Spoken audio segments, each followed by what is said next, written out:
The Middle Ages were full of rules that shaped daily life in strange and unexpected ways. Today we explore 5 real medieval laws, each enforced by kings, city councils, or even church courts, that reveal how bizarre and controlled the world once was.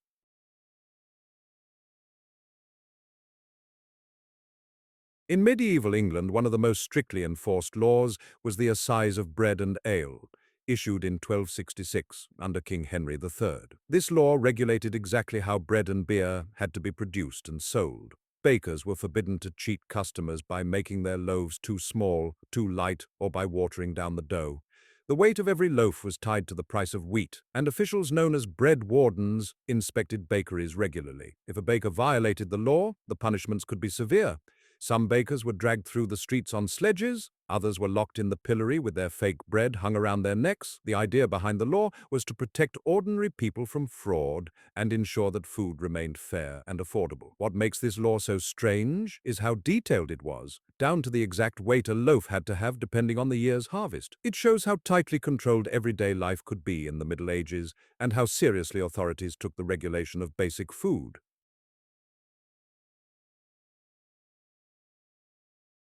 After the Norman conquest of England, William the Conqueror introduced a strict curfew law known as Cover Fu, later curfew.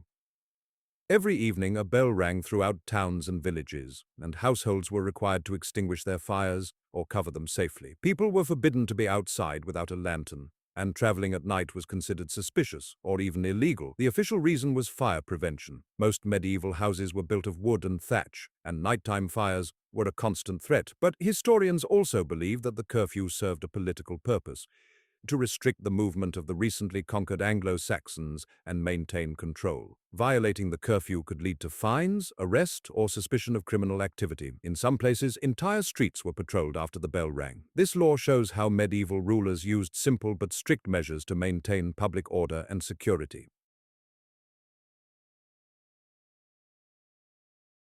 In medieval Florence, clothing wasn't just fashion, it was political. The city government passed hundreds of sumptuary laws that dictated exactly what people could wear.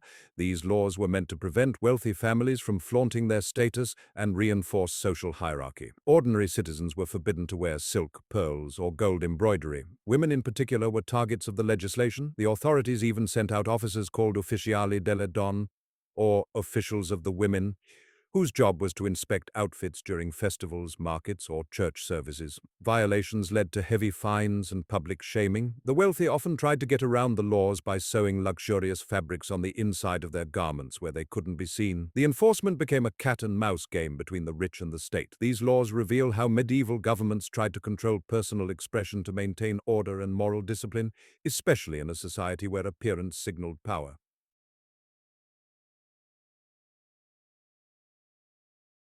One of the strangest legal traditions of the Middle Ages was the practice of animal trials. In parts of France and Switzerland, animals could be arrested, tried, and punished just like humans. Pigs were the most frequent defendants, accused of killing infants or damaging property. But there were also trials involving cows, goats, horses, and even swarms of insects. These trials were conducted with complete seriousness. Animals were assigned defense lawyers, judges questioned witnesses, and verdicts were announced publicly. Punishments ranged from banishment to execution, often by hanging. Why did people do this? Medieval law linked morality to the entire community, humans and animals included. Putting an animal on trial symbolically restored order and demonstrated the authority of the legal system. This legal tradition seems absurd today, but it reveals the medieval belief in a universe where everything, from humans to animals to crops, was under divine and moral judgment.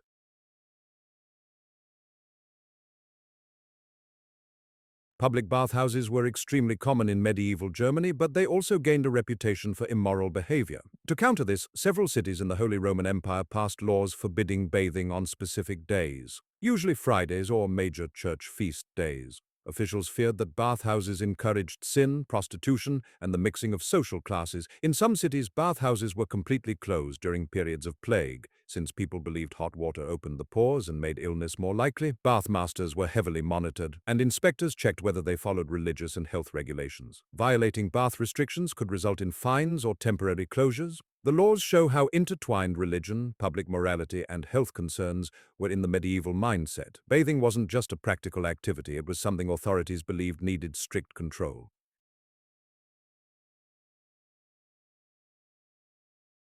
These laws may seem strange today, but they shaped the daily lives of millions in the medieval world. If you want to discover more unusual history, don't forget to follow for the next episode.